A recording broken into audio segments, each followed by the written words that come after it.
All right. Good afternoon, everyone, and welcome back. And we are on session 5 of what it looks like in the schedule as of 37. There's a lot of sessions. It's not 37 for just today. This is for the entire conference. So I got to make sure to say that right off the bat. So my good friend here, Tanya Lee, who is the manager with Evans Care with Evans Consuls, is going to be doing Why You Matter. And I'm excited for this. Thank you for joining us and take it away. Awesome. Thanks so much. I just want to make sure, first and foremost, that all of you guys can hear me okay and everything is working. So if you could just say in the comments, I see Debbie, I see Selena, I see Gary. Okay, everything is good. Thank you, Leah. All right. So I just wanted to say thank you for giving me this opportunity. I'm actually going to be speaking to you just as Tanya Lee today, because it's going to be a very personal, from the heart message to you guys. Just wanted to give you a little bit of a different view from the other side of the Denise Amber Lee Foundation and what life has been like marrying Nathan after everything. And I know that most of you guys have already heard Nathan speak. And if you haven't, you definitely need to take the opportunity and take his class and learn from him and hear his message. But what I wanted to start out today with is talking about why you matter. This is a session dedicated to you and what you do and all of you amazing dispatchers out there. So I wanted to just start out telling you how I got into 911, and it was kind of in a really weird roundabout way. I actually worked in the medical field before I had my first baby. After I had her, I started working from home.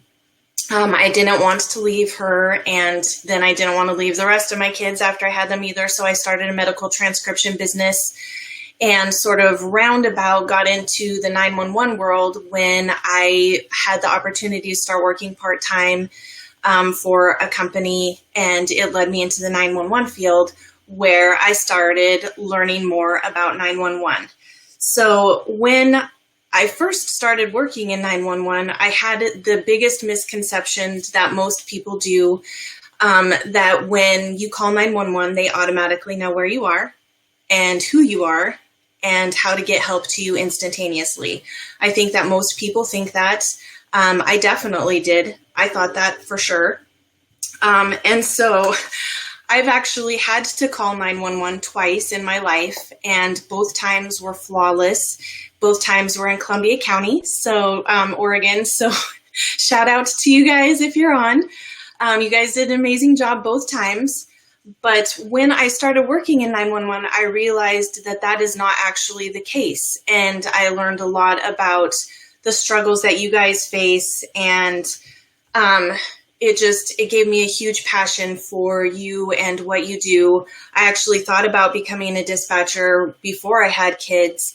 And I really think that I would be great at it all the way up until having to hang up after every call. I would probably bawl my head off no matter what, unless it was, one of those butt dials or things like that.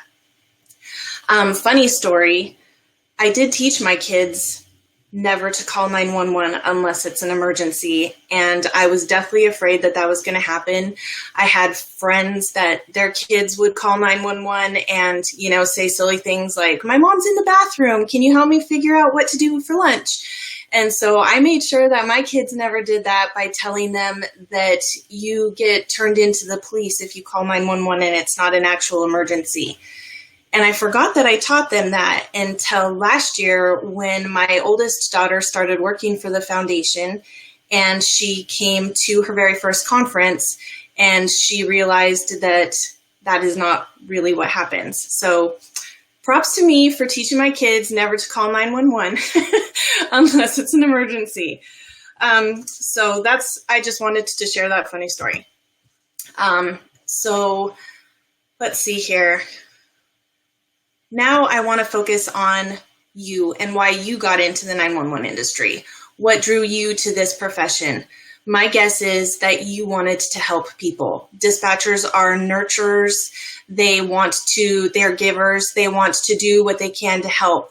And I know that a lot of times in the day-to-day drudgery of the job or the call after call that's not really an emergency, I know that you can maybe lose your focus and lose your way. And today I just wanted to renew your fire and renew your passion for what you do, just by telling you that every single time that you answer that phone, every time that you talk to somebody, you make a difference and you change their life. And I want you to remember that just when we're going through all of this.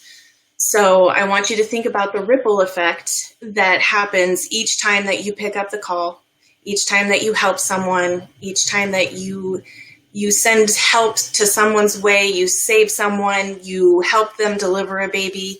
Every single time, it's not just that one person that you help. It's actually a lot of people. It starts with their family and their friends and their children and their coworkers, and it just gets bigger and bigger and bigger. And so I want to talk with you about that today because I live that. So I want to talk about how I met Nathan. The very first time that I met him, I think that neither one of us really paid a whole lot of attention. It was kind of like, oh, this is Nathan with the Denise Amber Lee Foundation. Hi, nice to meet you.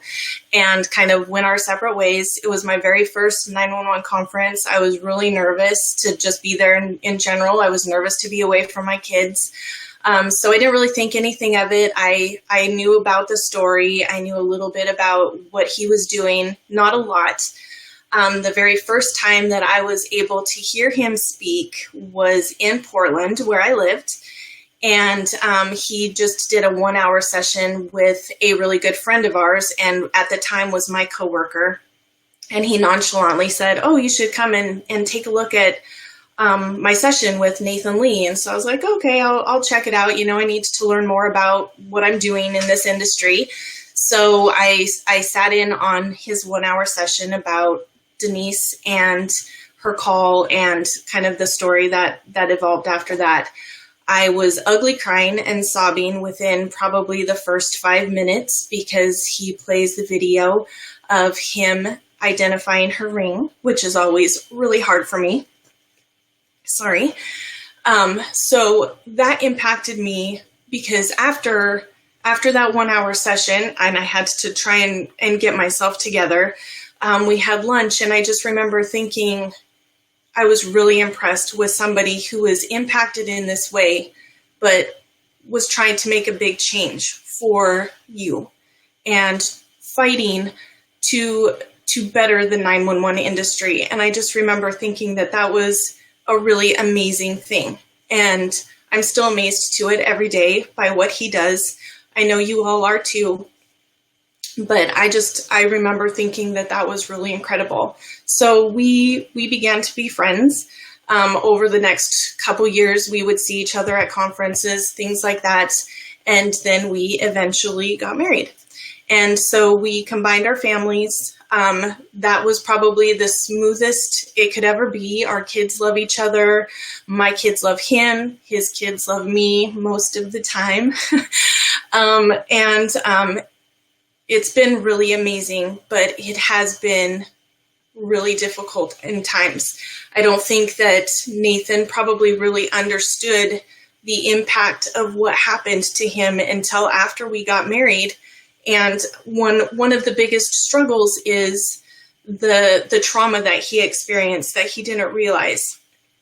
And thank you, Debbie. I see that you cried like a baby too. And thank you for telling me that because I'm a crazy person when it comes to emotions. So, one of the things that was really difficult for us is Nathan tried calling Denise 7 times on his way home the night that she was taken. He didn't realize how much that impacted him until he would try and call me. And this was really actually took place kind of more after we got married, not even when we were dating so much, but after we got married, he would try calling me. And if he couldn't get in touch with me, it triggered something for him and it impacted him. And so that has been a struggle for both of us because I don't ever want him to go back to that place and I know he doesn't either. So that's just one tiny little ripple in this big, huge effect of how one call and one call taker and one dispatcher can make a difference. It impacted Nathan. So this is just another picture of our family. All of our kids love each other. Like I said, we're really, really super blessed that way. But there really honestly is no substitution for having your mom. And I know it's been a really big struggle for the boys. Hold on just a minute.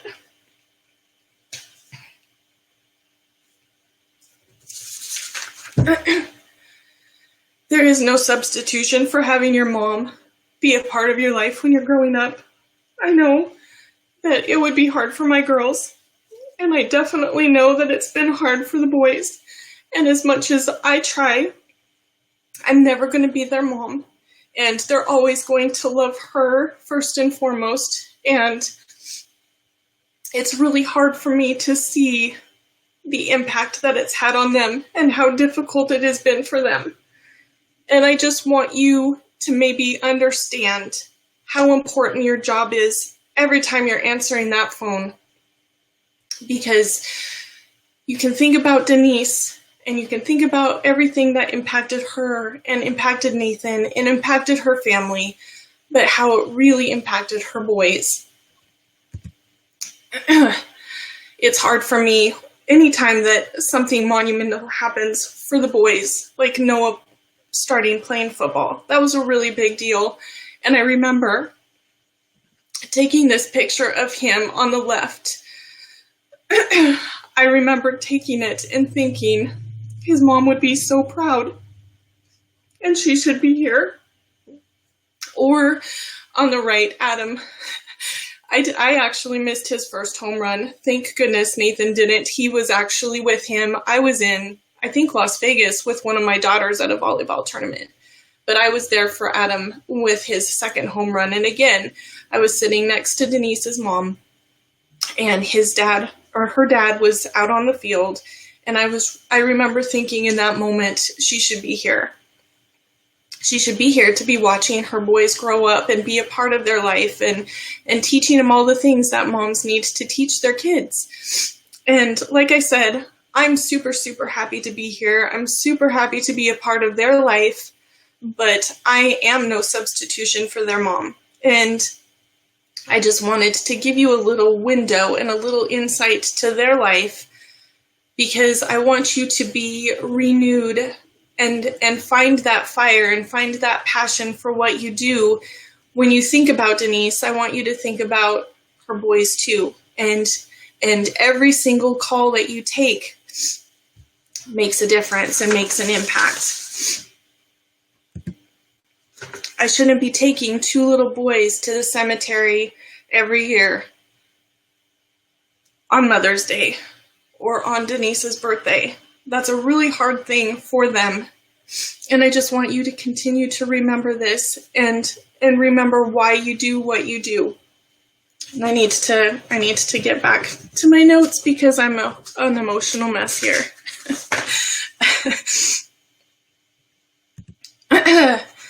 So I just wanted to talk with you a little bit about why you matter and why you change lives every day.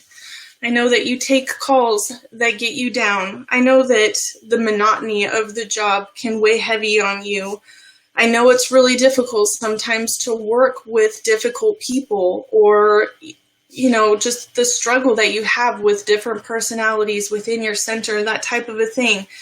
It can affect your performance.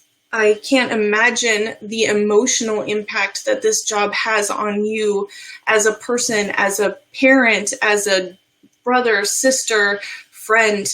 I don't know how you can leave those things at the door when you're leaving and then come back to it day after day. I don't know how you can do that, but that is why you matter, because you're making a difference every time that you show up for work. I can't imagine not being appreciated every single day that you show up to work. And that is probably one of my biggest passions for you as an industry is showing appreciation. And I think the general public really needs to know the kind of things that you deal with every day, because they don't know that. They don't know the struggles that you go through. They don't know the difficult things that happen every single night, every single day that you're working this job.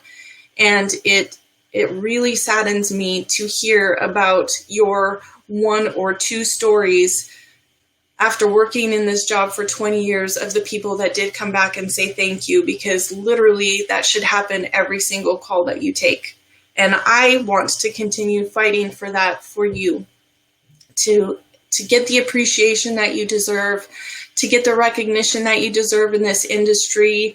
Reclassification is a really, really big deal and really important for us to continue fighting for. And I'm going to do that. That's my promise to you guys. I'm going to continue fighting for that. But I can't imagine the weight that you carry each and every day. So I just want you to remember why you got into this job, because you wanted to help people. And that's what you're doing every single day. And I don't want you to lose focus of that. Some people spend their whole lives wondering if they made a difference. And you guys don't have to wonder, because you should know every single time that you're making a difference. And that's powerful. That's got to be a super impactful thing to know that. And I want you to remind yourself of that every day. You can even take this and post it on your console and just remember that you are making a difference and you are making an impact.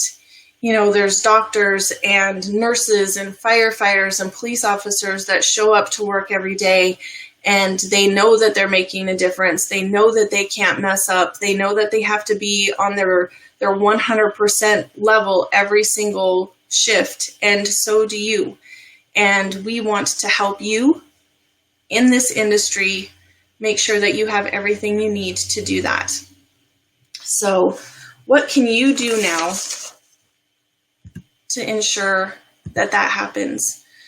Well, the number one thing is you need to take care of yourself. And I know I talk a little bit about this, and I will talk about this a little bit later on this week as far as your 911 environment. I know that a lot of you have probably heard me speak about your 911 environment. This is going to be a second part to that, and more focusing on your emotional and mental health. And so first and foremost, I think all of you need to remember that taking care of yourself doesn't mean me first. It means me too. And you need to take care of yourself first and foremost before you can take care of everyone else. And I don't know what that means to you. I don't know if you need to take a break after those really, really tough calls. I know that Ricardo has an amazing thing going with his Imagine Listening, and you all sharing your stories with each other not only helps you deal with them, but helps you learn other coping mechanisms and gives you more tools to deal with what you do every day. And the only people that can actually help with that are other dispatchers. So reaching out for that, peer support classes, recognizing the need for training in your center, which is first and foremost the most important thing. Without training, you're going to be lost. So there's so many trainings out there. And I will have to say that I do think that the Denise Amber Lee Foundation does offer you the best training that's possible. So look into all of those classes that you can be taking to help you become the best version of you. Counteract burnout. Do what you need to do. Besides taking a break after those tough calls, you have to learn what's going to help you get through those. You know, each and every day, a bubble bath or some special tea. It doesn't have to be something complicated. It can just be something that you know is going to help you. And last and probably the most important is being a good human, which I know is kind of obvious, but you work with so many different personalities and so many different ways of handling things, I think that it sometimes gets lost when you are day after day after day experiencing the constant emotional onslaught. You can kind of turn into a different person and not realize how you are portraying yourself to your coworkers and other people. So being a good human and just writing encouraging notes to each other, or a smile instead of a frown when you're coming in, it can make a really, really big impact. And I am going to talk about that a little bit later on this week in my 911 environment. But these are a few things that you can do now to help with what you're experiencing. Always remember your why. I think that what would help me is to remember when you first started. Remember the passion. Remember how excited you were to get started and how happy you were that you learned this amazing job. Go back to that and remember why you did it, why you wanted to become a dispatcher. None of you guys are doing this for fortune or fame, and I know that.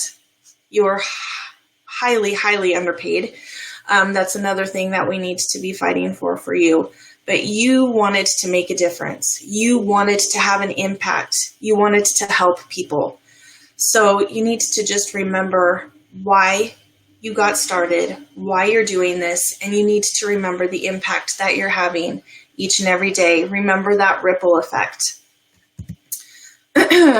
I was actually going to play a video of a drop of water dropping and the ripples that happen after the fact, but I came across this quote a while ago, which is actually kind of what made me think about putting this class together.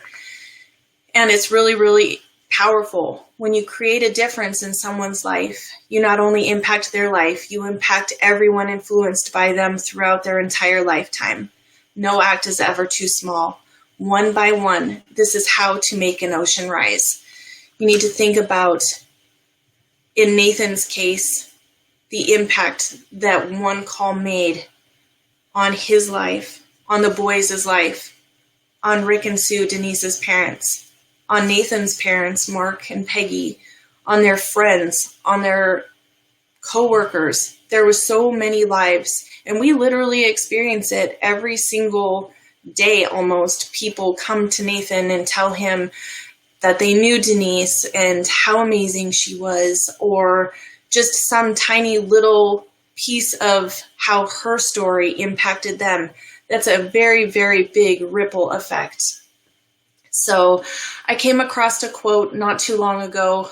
I alone cannot change the world, but I can cast a stone across the water to create many ripples.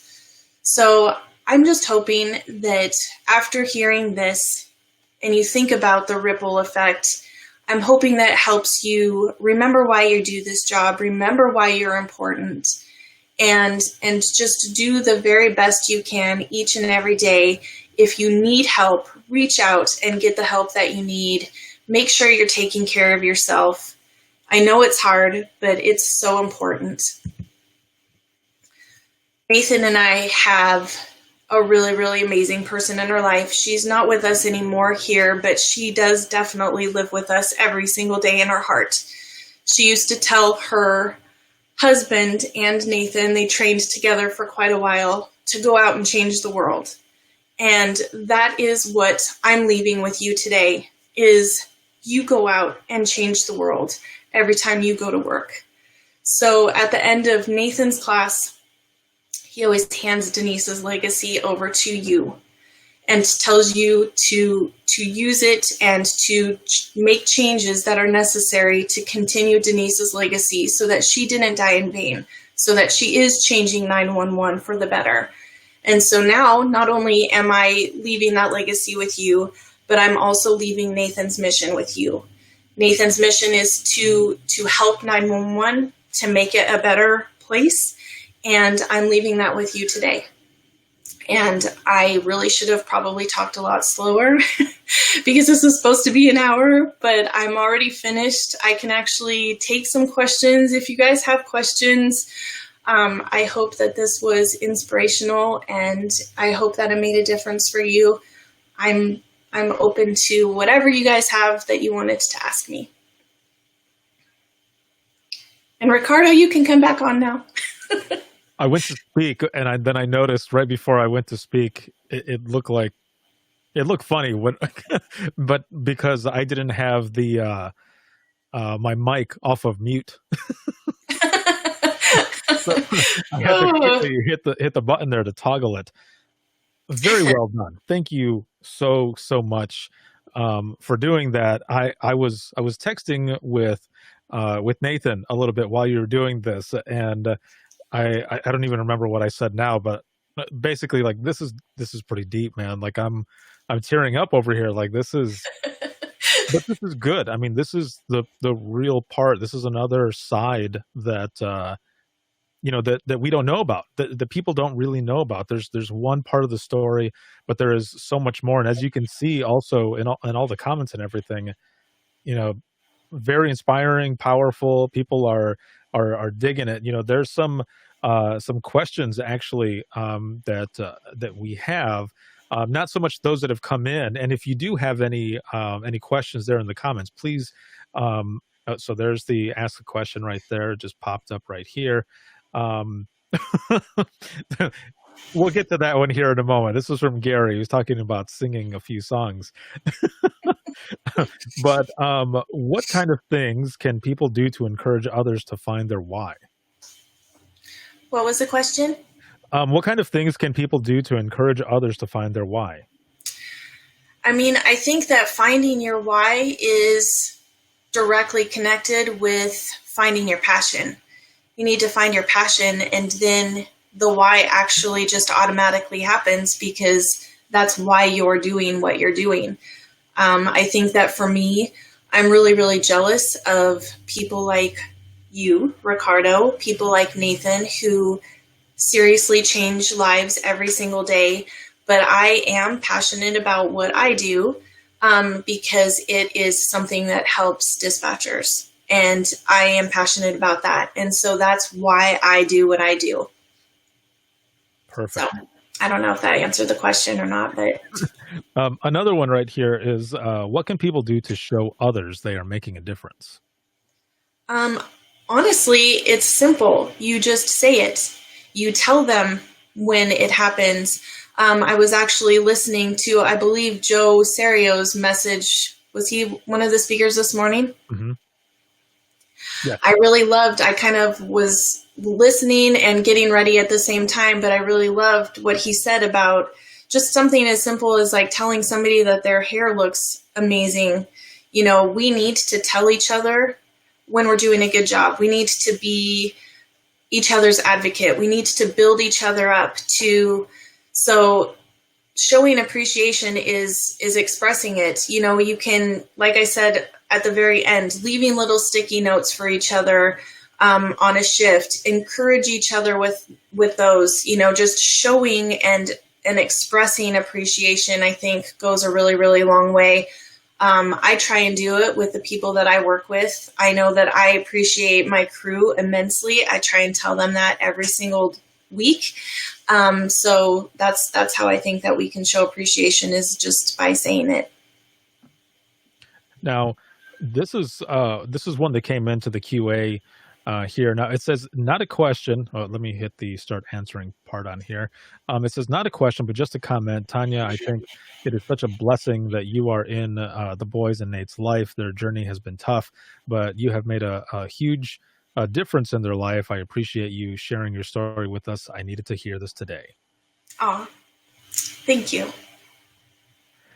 You know, that's another spot too that that I didn't know. I've learned so much. So those who are watching right now, who are attending the session, you may or may not know, but I got a chance. This was about a month ago now, to go to Florida. I surprised my mom, which was really cool. That was a lot of fun. But I got to spend some time with all of you, with your family, with the Lees, and it was a lot of fun. Like, You only got to spend time with half of us, but Yeah. yes, it was fun. Yeah, it was cool to be there and just see how you have all, come together and everything. And also working with all of you there at the headquarters of the Denise Amber Lee Foundation. And we did a live broadcast. So we were there doing those things and a bunch of other stuff. But um, getting to go back to your guys' place and hang out with you, sitting there in the living room, and then having this big ass dog come to me. Um, I don't remember the name of that one, but it was big enough that its head was bigger than my head, and I got a pretty big noggin, man. And so that was a lot of fun as well. We had a good time. Yes, that was excellent. So I want to look here in the comments to see. I don't know if any other questions came in. A lot of this really are comments. So just like, thank you for your support, knowing that you are that there are people out there supporting us, help us remember why we do what we do. Laurie here says, Tanya, I love that you wear your heart so out in the open. You rock, women, love you. And yeah, so very well done. Again, sharing that side of the story, keeping it real. I mean, that's what this is all about. Like you were saying, be human, and that's what you're doing. You're being human and helping us relate and remember, why it is that we do what we do. For those who are all out there. So this has been excellent. How can well, actually, what are some of the sessions that you have that are coming up here soon? And then how can people find out more about things that you are doing as well? So Evans is a very proud Diamond sponsor of the Dare to Be Great conference. So my coworker, Matco, is going to be speaking tomorrow on Operation Room Design, which is going to be really helpful information if you are thinking about redoing your comm center, anything like that. He has a lot of things for you to think about and to take into consideration. I am going to be doing a session on your 911 environment part 2, and I believe I'm doing that on Thursday morning.